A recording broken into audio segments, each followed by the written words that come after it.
അയ്യോ കൊടുത്തു എന്റെ ഒരു ആസനം വെക്ക് കേട്ടോ. ഇരിക്കട്ടെ മന്ത്രവാദി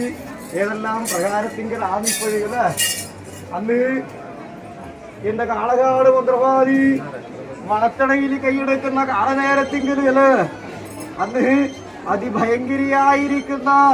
ആ ഒരു അമ്മ അല്ലേ രുതിരപാനം ചെയ്യാൻ കൈയെടുത്തിരിക്കുന്ന തന്നെ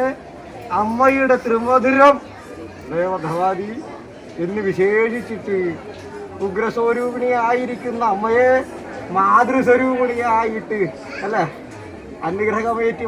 വാങ്ങിയിരിക്കുന്ന എന്റെ പൂർവീകൻ എന്റെ കാളകാട് മന്ത്രവാദി അല്ലേ അന്നെന്റെ കാളകാട് മന്ത്രവാദിക്ക് 3 കലകൾ കൊടുത്തിട്ടുണ്ട് അല്ലേ കൊടുത്തിട്ടില്ല അല്ലേ മന്ത്രവാദി കിരീടം അല്ലേ ശൂലം കണ്ണാടി ഇങ്ങനെ ഇരിക്കുന്ന കലകൾ കൊടുത്തു അല്ലേ പശുവും നരിയും ഒരുമിച്ച് വാഴുന്നതായ വിക്കിനകത്ത് അല്ലേ പ്രതിഷ്ഠിക്കാനാണ് പറഞ്ഞത് അല്ലേ മന്ത്രവാദി അന്ന് പ്രതിഷ്ഠിച്ചില്ല അന്ന് മണത്തടയിൽ